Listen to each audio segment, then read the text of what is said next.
Screen दिसते का रे सगळ्यांना? Yes sir. हां, आता लोड फैक्टर तुम्हारा क्वेश्चन विचारतात. सो लोड फैक्टर पे हमें क्वेश्चन पूछते हैं. तो पेज नंबर कहाँ पे थे हम? 29 पे. तो 29 ये वाला है हमारा, ये वाला पढ़ने का है. तो इसमें बहुत सारे टर्म है, वो टर्म हमको समझ लेने का है. तो दिखाई पड़ रहा होगा आपको, देखो. सो टेबल नंबर 4, तो टेबल नंबर 4 पेज नंबर 29 पे इंपॉर्टेंट कुछ तो होगा. अब देखो क्या है इस पे. क्लॉज नंबर 3.5.1 और 5.3.3, इसमें हमें कुछ इन्फॉर्मेशन है. Partial safety factor for the load, जिसको हम गामा एफ बोलते हैं, लिमिट स्टेट की. ठीक है. अब क्या होगा ये देखो. जो हमारी ये बिल्डिंग है, इस बिल्डिंग का जो सेल्फ वेट होता है, खुद का जो वेट होता है, वो खुद का वेट को हम डेड लोड की कैटेगरी में डाल देते हैं.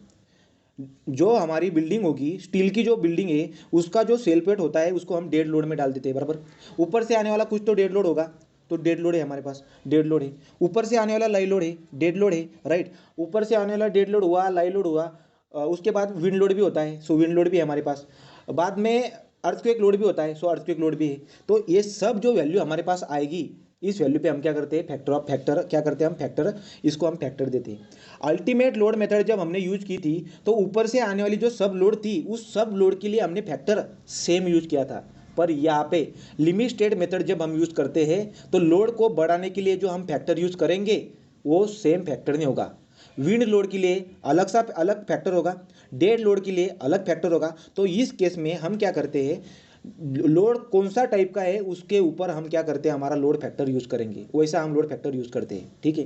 तो देखो, जो बिल्डिंग है हमारी, बिल्डिंग पे आने वाली जो लोड होगी, वो डेड लोड, लाइव लोड और क्रेन लोड है.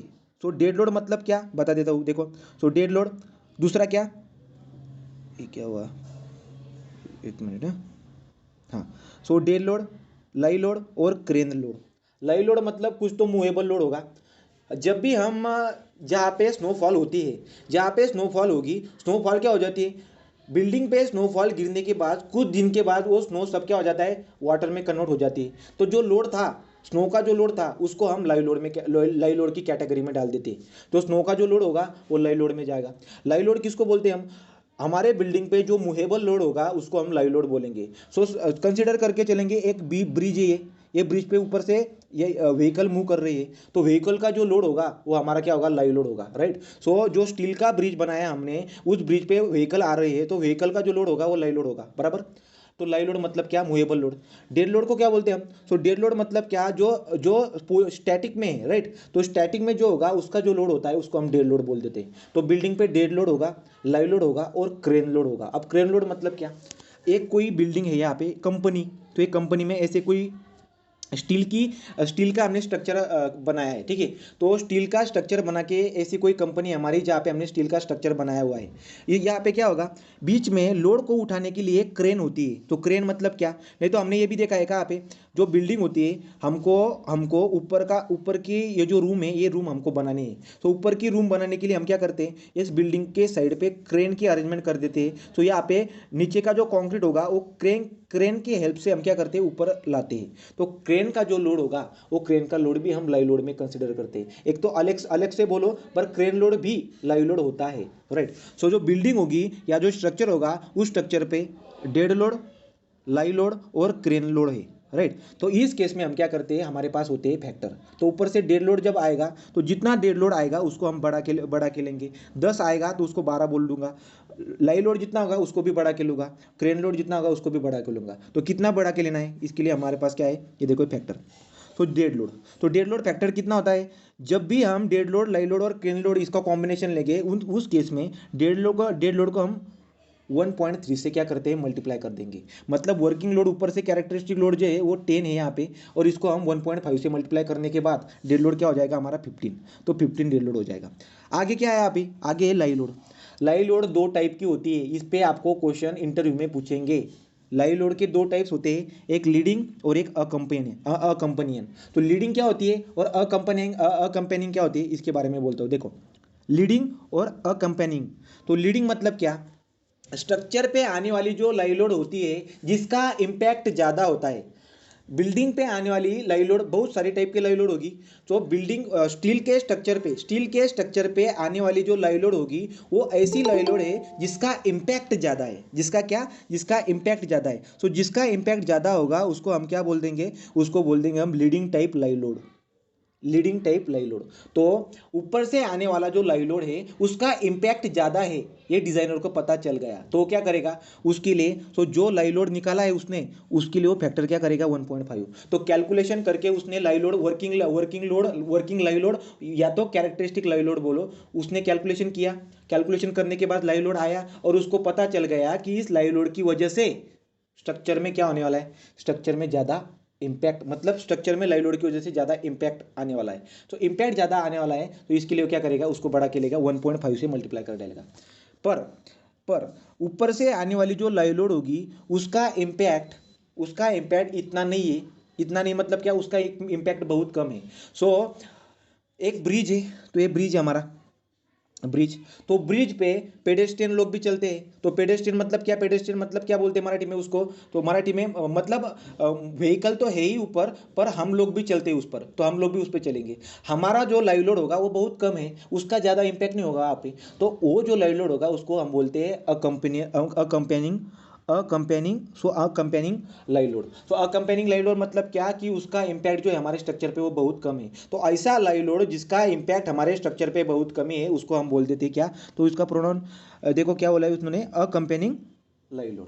तो उसके लिए हम क्या करेंगे, उसके लिए फैक्टर यूज करेंगे 1.05। तो उसका इम्पैक्ट ज़्यादा है या कम है, लाइव लोड का इम्पैक्ट ज़्यादा होगा तो उसको लीडिंग टाइप बोलो और फैक्टर यूज करो 1.5, तो 1.5 से बढ़ा लो उसको।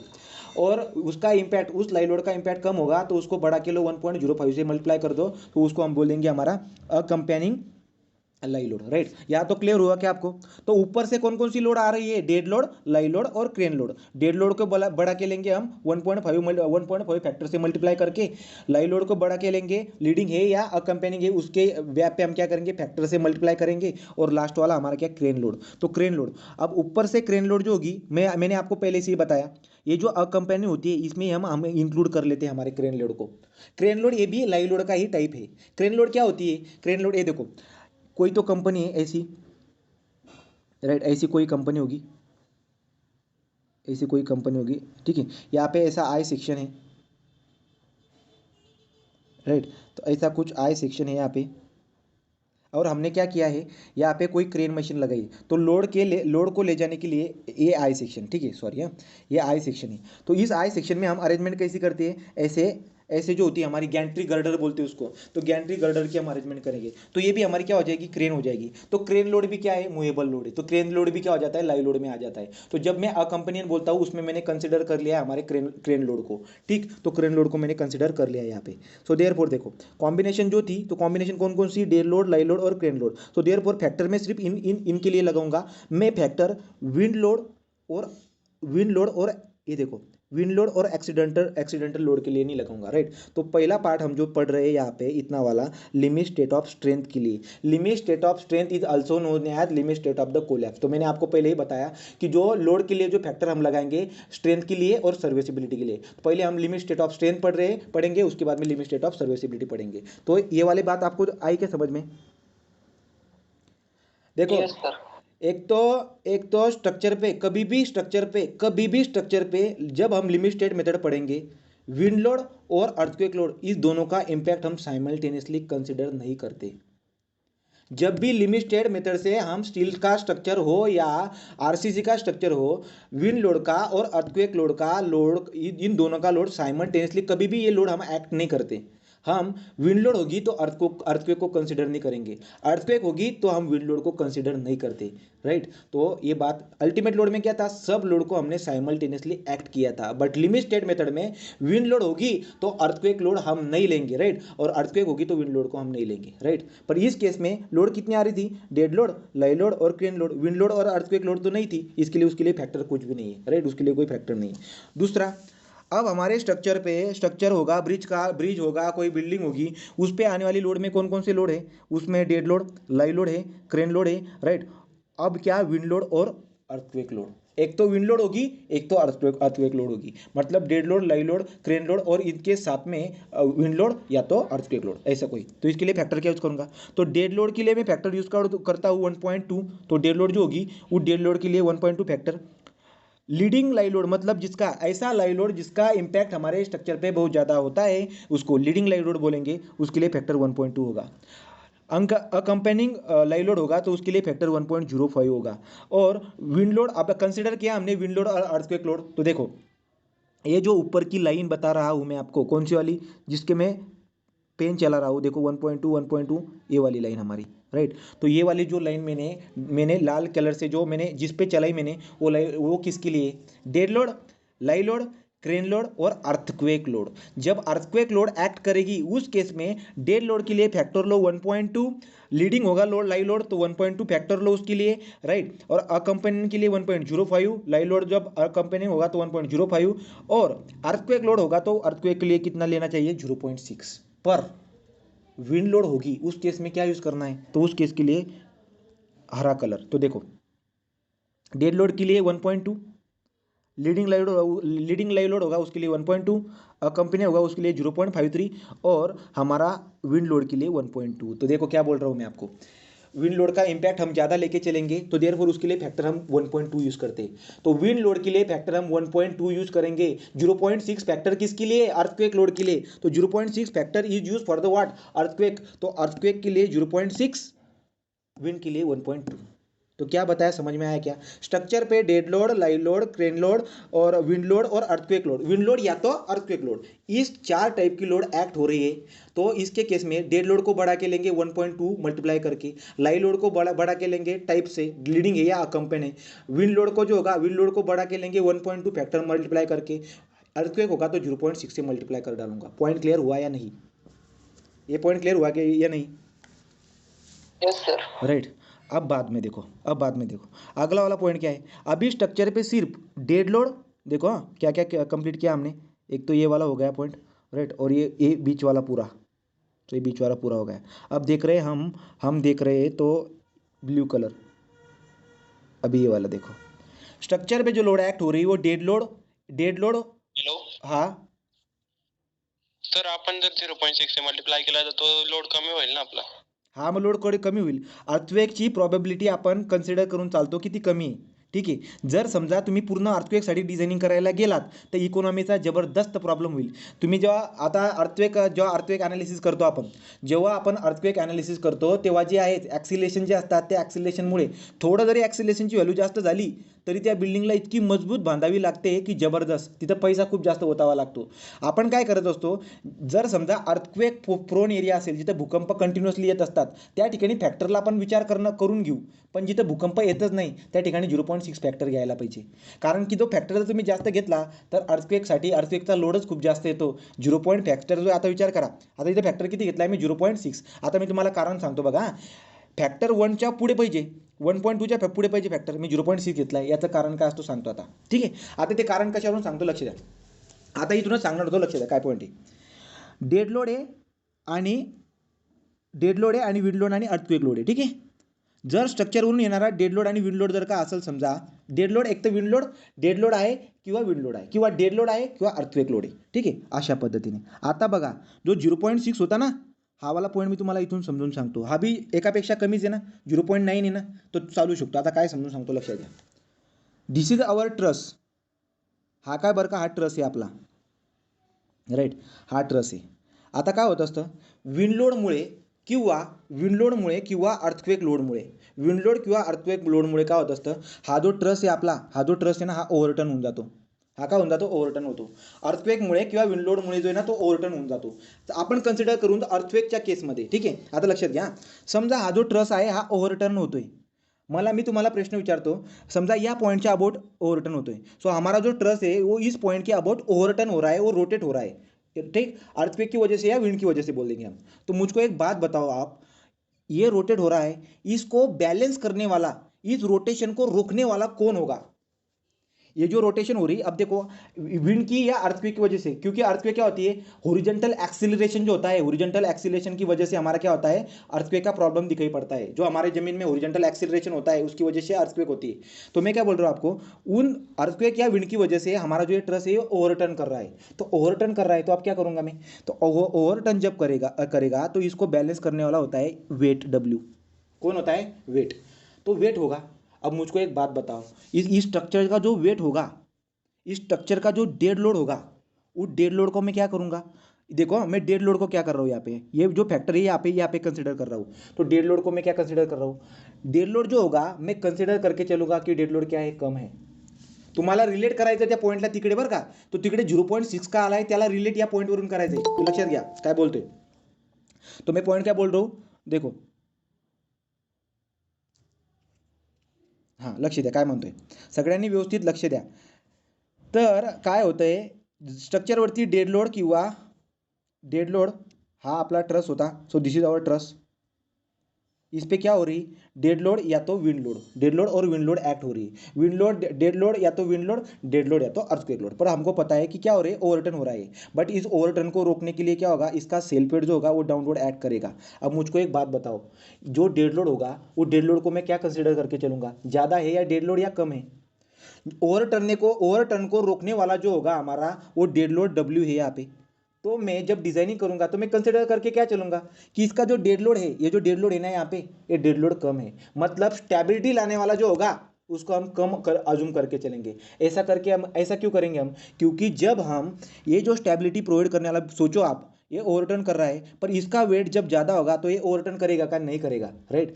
पर हम क्या कंसिडर करेंगे कि इसका लोड जो होगा, इसका लोड 10 है, कुछ तो 20 होगा, ये स्टेबिलिटी प्रोवाइड करने का काम कर रहा है। तो मैं क्या बोलूँगा, 20 नहीं 19 है सिर्फ, नहीं तो 18 है सिर्फ। मतलब जो स्टेबिलिटी प्रोवाइड करने वाला है वो हम क्या करके चलेंगे, कम लेके चलेंगे। आया समझ में। इसके लिए मैं मुझको क्या करना पड़ेगा, ये जो इसका डेड लोड होगा इसको कम अजूम करके चलना पड़ेगा। समझ में आया। तो इन्होंने यहाँ पे भी बताया, यहाँ पे देखो ये जो नीचे बताया, यहाँ पे देखो कहाँ पे पॉइंट, ये इन्होंने यहाँ पे बताए 0.9 की केस कहाँ पे बताई इन्होंने, ये क्या है यहाँ पे,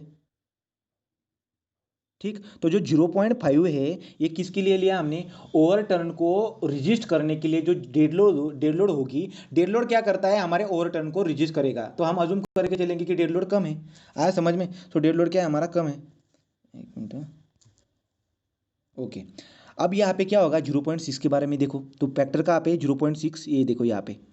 तो अर्थक्वेक के केस में मैं 0.6 ले रहा हूँ, मतलब मैं क्या कर रहा हूँ, देखो जो अर्थक्वेक आएगी, जब हम अर्थक्वेक को ज़्यादा कंसिडर करके लेंगे प्रॉब्लम बहुत ज़्यादा आएगी। मैंने आपको पहले ही बताया फैक्टर, अब जब अर्थक्वेक के लिए ज़्यादा लोगे तो अर्थक्वेक क्या कंटिन्यूसली थोड़ी आती है यहाँ पे। अर्थक्वेक 100 साल में, 50 साल में, 20 साल में अर्थक्वेक आ जाती है। तो जब हम फैक्टर ज़्यादा लेके चलेंगे इकोनॉमी का बहुत ज़्यादा प्रॉब्लम आ जाएगा। इसके लिए हम कंसिडर करके लेंगे कि जितना अर्थक्वेक होगा उससे भी कम आ जाएगा। ठीक है, ऐसा क्यों, क्योंकि हम ये सब प्रॉबिलिटी के बेस पे निकालते हैं कि यार 10 साल में आ सकता है, 20 साल में आ सकता है। पर जहाँ पे अर्थक्वेक प्रोन एरिया होगा उस केस में हमारा जो अर्थक्वेक लोड होगा उसके लिए फैक्टर 1 से ज़्यादा ही लेना पड़ेगा। भले ही उसमें कितना भी इकोनॉमी का प्रॉब्लम आ जाए पर हमको फैक्टर 1 से ज़्यादा ही लेना पड़ेगा अर्थक्वेक की केस में। जब भी फैक्टर में अर्थक्वेक की केस में 1.11 से आगे ले रहा हूँ तो प्रॉब्लम किसका आ रहा है, इकोनॉमी का प्रॉब्लम आ रहा है। पर जहाँ पे अर्थक्वेक प्रोन एरिया नहीं है उस केस में आप क्या कर डालो, कम ही अजूम कर डालो, नहीं तो इकोनॉमी का प्रॉब्लम आ जाएगा। आया समझ में। तो देयरफॉर हम क्या बोलते हैं, ये वाला पॉइंट जो था ये डेड लोड का मैंने कम कैसे लिया, ये समझ में आया क्या आपको। इस पे यहाँ पे इकोनॉमी का प्रॉब्लम, तो इकोनॉमी का प्रॉब्लम ले लो। जब आप अर्थक्वेक का पढ़ाई करोगे ना तब आपको समझ में आएगा, क्योंकि 0.1 की वैल्यू इंक्रीज होने के बाद भी बहुत ज़्यादा हमें क्या करना पड़ता है, उसको स्ट्रांग बनाना पड़ता है। तो इसलिए हम कंसिडर करके चलेंगे इकोनॉमी का प्रॉब्लम भी ध्यान में लेके, क्योंकि हम क्या बोलते हैं, economy, aesthetic value, safety, serviceability, 5 लोगों के लिए हमको डिजाइनिंग करनी है। तो सब लोगों को साथ में लेके चलेंगे, इसके लिए फैक्टर हमारा 0.6 होगा। ठीक। तो अगला पॉइंट क्या, अभी जब स्ट्रक्चर पे डेड लोड, विंड लोड और डेड लोड होगा, लाइव लोड होगा, सॉरी डेड लोड और विंड लोड, नहीं तो डेड लोड नहीं तो अर्थक्वेक लोड, ऐसा जब होगा उस केस में फैक्टर हमारे पास क्या होगी, उस केस में होगी फैक्टर कितना होगी 1.5 या 0.9 डेड लोड के लिए। तो आप क्या बोलेंगे 1.5 कब लूँगा मैं, 1.5 में तब लूँगा जब हमारे स्ट्रक्चर में ओवर टर्निंग नहीं होगी, पर जब ओवर टर्निंग होगी तो ओवर टर्निंग के लिए रोकने के लिए हम क्या करेंगे, हमारे डेड लोड को कम अजूम कर लेंगे। मराठीत सांगतो समजून घ्या, ऐका आता हां। जर समजा स्ट्रक्चरमधला जो डेड लोड आहे त्या डेड लोडला आपण वाढवून घेतो, नेहमी आपण वाढवून घेतो, त्याचा काही एवढा प्रॉब्लेम नाही होत। अर्थक्वेकच्या केसमध्ये जर तुम्ही वाढवून घेतला तर इकॉनॉमीचा प्रॉब्लेम येत असतो, त्यामुळे आपण अर्थक्वेकला कमी अजूम करून चालतो। कमी अजूम करून चालतो म्हणजे काय, ॲक्च्युली आपण कॅल्क्युलेशन करायला गेलो, so calculation is based on the what probability आपण ती व्हॅल्यू काढून घेत असतो, त्यामुळे आपण काय करतो की बाबा कमी करून चाला, एवढं जर करायला गेलो तर खूप जास्त पैशाचा विषय होईल, त्याला लक्षात घेऊन आपण ते फॅक्टर देतो। परंतु लक्षात घ्या, जर समजा स्ट्रक्चरमध्ये ओव्हर टर्निंग होत असेल तर ओव्हर टर्निंगला स्टेबल करणारा कोण असतो, डेड लोड असतो। तर स्टेबल करणारा डेड लोड आहे, डिझायनिंगसाठी आपण काय बोलणार, जर स्टेबल करणारा डेड लोड जर का 20 असेल ना तर मी काय बोलणार 20 नाही, तो कमी येतो। असं जेव्हा मी बोलतो ना, मी तर आपण सेफ्टीकडे जातो। तुम्हाला कळतंय का मी काय बोलतोय रे, हा वाला फॅक्टर 1.5 कधी गेली मी, जेव्हा ओव्हर टर्निंग होत नसेल तेव्हा डेड लोडला मल्टिप्लाय करेल 1.5 ने, पण स्ट्रक्चरमध्ये जर का ओव्हर टर्निंग होत असेल तर डेड लोडला मल्टिप्लाय करणार मी 0.9 ने। का करणार, कारण की डेड लोड जो काय आहे तो डेड लोड काय काम करतो या ठिकाणी, ओव्हर टर्निंगला रोखायचं काम करतोय, म्हणून आपण त्याला कमी अजून करून चालायचं। पॉइंट क्लियर होतोय का। एंड सेम यहाँ पे क्या अभी यहाँ पे आ गए अभी। सो यहाँ पे क्या, सो यहाँ पे डेड लोड और विंड लोड, और यहाँ पे फैक्टर कितना लिया 1.5। अब यहाँ पे 1.5 ले लिया हमने, विंड लोड और अर्थक्वेक के लिए 1.5 ले लिया। अब ये सब बात आपको कब समझ में आएगी, जब मैं एग्जांपल लूंगा। एक एग्जांपल लेना है मुझको, तो एग्जांपल कौन सा टाइप का है, अर्थक्वेक लोड कितना है, इस सब बात को ध्यान में रख के हम क्या करते हैं, हमारा फैक्टर देंगे। और मैं बात बता देता हूँ आपको, जब भी अर्थक्वेक की बात आएगी बहुत ध्यान से हमें डिजाइनिंग करनी पड़ती है। ये आपको कब आएगा, जब तुम डैम हाइड्रोलिक्स और डैम पढ़ोगे तब समझ में आएगा आपको कि अर्थक्वेक की बात कैसे कंसिडर करके चलनी पड़ती है हमको। ये बात हो गई। अगला पॉइंट, सो अगला पॉइंट क्या है यहाँ पे, ऊपर से जो लोड आ रहा है वो कौन सा है, डेड लोड और इरेक्शन लोड। डेड लोड और इरेक्शन लोड, अब इरेक्शन लोड किसको बोलते हैं हम, इरेक्शन लोड किसको बोलेंगे, यहाँ पे एक्सीडेंटल लोड भी यहाँ पे। तो एक्सीडेंटल लोड मतलब क्या, बिल्डिंग में कुछ तो ब्लास्ट हो गई, ब्लास्ट मतलब क्या, जो हमारा गैस सिलेंडर होता है वो गैस सिलेंडर ब्लास्ट हो गया, तो जब ब्लास्ट हो जाएगा वो, उस ब्लास्ट को रोकने के लिए हमारे पास फैक्टर भी होना चाहिए, बराबर कि नहीं। तो स्ट्रक्चर को हम क्या करेंगे, फैक्टर कितना दिया है वहाँ पे, वन ही फैक्टर दिया है यहाँ पे, ठीक है। एक्सीडेंटल लोड क्या होती है, एक्सीडेंटल लोड मतलब ऐसी लोड जो सडनली अप्लाई हो गया हमारे स्ट्रक्चर पे। नहीं तो क्या हो जाती है, कभी कभी हमारा स्टील का स्ट्रक्चर है यहाँ पे और रोड के साइड पे स्टील का स्ट्रक्चर है, कोई तो बस या ट्रक आके स्टील के स्ट्रक्चर को क्या की, इंपैक्ट कर डाली, तो ये जो लोड होगा ये इसको बोलते हैं हम एक्सीडेंटल लोड। तो ये एक्सीडेंटल लोड होगा। नहीं तो स्टील के स्ट्रक्चर में ब्लास्ट हो गई, ये भी हमारा एक्सीडेंटल लोड होगा। जो सडनली लोड हमारे स्ट्रक्चर पे अप्लाई हो जाता है उसको एक्सीडेंटल लोड बोल देते हैं हम। एक्सीडेंटल लोड मतलब क्या, ये बताया मैंने। इरेक्शन लोड क्या होती है, इरेक्शन लोड मतलब क्या, तो इरेक्शन लोड मतलब क्या, जब भी हम हमारी स्टील का स्ट्रक्चर बनाएंगे, स्टील का स्ट्रक्चर बनाने के लिए हम क्या करते हैं, बहुत सारे हमारे पास क्या होती है, बहुत सारे बनाने के लिए हम क्या करते हैं, कुछ अरेंजमेंट करते हैं। अरेंजमेंट कैसे करेंगे, मुझको क्रेन मशीन की अरेंजमेंट करनी पड़ेगी, मुझको कुछ जो डिवाइसेस होते हैं इरेक्शन के लिए, कुछ इक्विपमेंट होगी, तो इरेक्शन करने के लिए हमारे पास कुछ इक्विपमेंट होती है। इक्विपमेंट के किसके लिए, कुछ नीचे की वस्तु ऊपर उठाने के लिए कुछ इक्विपमेंट हमारे पास होगी। तो इरेक्शन करते समय हम इक्विपमेंट का यूज करते हैं, उस इक्विपमेंट का जो लोड होगा। इरेक्शन मतलब क्या, जब हम स्टील की बिल्डिंग या स्टील का कोई स्ट्रक्चर बनाएंगे, स्टील का स्ट्रक्चर बनाने के वक्त बहुत सारे इक्विपमेंट होते हैं हमारे पास, उस इक्विपमेंट के जो वजन होगा, उस इक्विपमेंट का जो वेट होगा, उसका जो लोड होगा, उसको हम इरेक्शन लोड बोलेंगे। स्टील का स्ट्रक्चर बनाने के वक्त जो इक्विपमेंट का लोड होता है उसको हम इरेक्शन लोड बोलेंगे। स्टील के स्ट्रक्चर पे सडनली जो लोड अप्लाई होगा, एक तो रोड के साइड पे बिल्डिंग बनाई हुई है हमने, वहाँ पे डायरेक्टली क्या हो जाएगा, बस या ट्रक की क्या हो जाएगी, वहाँ पे जो इम्पैक्ट होगा उसका जो लोड होगा उसको हम एक्सीडेंटल लोड बोलते हैं। तो अब क्या हो रहा है इस केस में, डेड लोड और दूसरा कौन सा लोड, डेड लोड और इरेक्शन लोड, ये दो टाइप के लोड हमारे स्ट्रक्चर पे आ रही है। तो उस केस में हम क्या करेंगे, उस केस में फैक्टर जो होगा हमारे पास वो 1.2 होगा। सो डेड लोड के लिए डेड लोड को मल्टीप्लाई कर डालूंगा 1.2 से राइट। और यहाँ पे क्या अभी, तो इरेक्शन लोड किसका टाइप हो जाएगा, इरेक्शन लोड मतलब मूवेबल लोड हो गया, तो उस केस में मैं 1.2 से मल्टीप्लाई कर डालूंगा। इरेक्शन लोड हुआ, क्रेन लोड हुआ, ये क्या मूवेबल लोड है, तो मूवेबल लोड होगी तो वो हम कहाँ पे डाल देंगे, लाइव लोड में। तो इरेक्शन लोड होगी, तो इधर मैं क्या करूँगा, लीडिंग लोड जो लाइव लोड होगा इसको क्या करूंगा 1.2 से मल्टीप्लाई करूँ डालूंगा। तो इरेक्शन लोड मतलब एक लाइव लोड का टाइप है यहाँ पे, लाइव लोड का टाइप है, इसलिए मैं जो इरेक्शन लोड होगा उसको मल्टीप्लाई क्या कर डालूंगा live erection load crane load, it is the type of the live load, therefore factor multiply कर डालो उसको 1.2 से। क्लियर हुआ पॉइंट? पॉइंट क्लियर हुआ क्या? राइट, सो पॉइंट क्लियर हो चुका है। अब नेक्स्ट वाला पॉइंट कौन सा है हमारे पास, पेज नंबर कहाँ पे आ गए हम? सो ये हो गया हमारा लिमिट स्टेट ऑफ स्ट्रेंथ के लिए। अब हमारे पास लिमिट स्टेट ऑफ सर्विसिबिलिटी के लिए फैक्टर है कुछ, तो ठीक है, तो कुछ तो फैक्टर है यहाँ पे, पेज नंबर बहुत नीचे आ गया मैं, तो 45, हाँ ठीक है। अब देखो लिमिट स्टेट ऑफ, ये क्या है नीचे वाला देखो, स्ट्रक्चर पे डेड लोड, लाइव लोड और एक्सीडेंटल लोड। सो डेड लोड, लाइव लोड और एक्सीडेंटल लोड मतलब क्या हुआ, हमारी जो कुछ स्टील की बिल्डिंग होगी वो कहाँ पे, रोड के साइड पे बंधी हुई है, तो हम डेड लोड को भी कंसिडर करेंगे, ऊपर से आने वाली कुछ लाइव लोड होगी उसको भी कंसिडर करेंगे, और लाइव लोड का एक जो टाइप होता है एक्सीडेंटल लोड उसको भी कंसिडर करना पड़ेगा। क्यों? क्योंकि ऐसा भी फ्यूचर में हो सकता है कि कभी कोई बस या ट्रक आके हमारे बिल्डिंग को क्या कर डाले, कोई ऐसे इम्पैक्ट डाले, तो देयरफॉर हम एक्सीडेंटल लोड को भी कंसिडर कर डालेंगे। तो देयरफॉर क्या हुआ, फैक्टर डेड लोड के लिए फैक्टर कितना लूंगा मैं 1, राइट, लीडिंग वो 0.35 और इतना हुआ 0.35, इस केस में भी क्या किया अभी 0.35 से मल्टीप्लाई कर डाला है, मतलब क्या कर डालूंगा, जो भी हमारा लाइव लोड होगा वहाँ पे, उस लाइव लोड को मैं क्या कंसिडर करके चल रहा हूँ, कम कंसिडर करके चल रहा हूँ। मतलब क्या हुआ ये देखो, अभी dead load, live load, accidental load, तो जब एक्सीडेंटल लोड की केस होगी इस केस में 0.35 और 0.35 से मल्टीप्लाई कर रहा हूँ मैं, मतलब जो लाइव लोड है उस लाइव लोड को मैं क्या करूँ, एक बात आप कभी भी ध्यान में ले लो, क्या कि जब भी मैं फैक्टर कम कंसीडर करके चल रहा हूँ इसका मतलब क्या, वो हमें सपोर्ट करने का काम कर रहा होगा, वो हमें सपोर्ट करने का काम कर रहा होगा। यहाँ पे एग्जांपल देने में प्रॉब्लम आ सकती है मुझको, पर मैं जो बात बता रहा हूँ ध्यान में लो, क्या बोल रहा हूँ मैं आपको, कि जब भी मैं फैक्टर एक से कम ले रहा हूँ इसका मतलब ऐसा है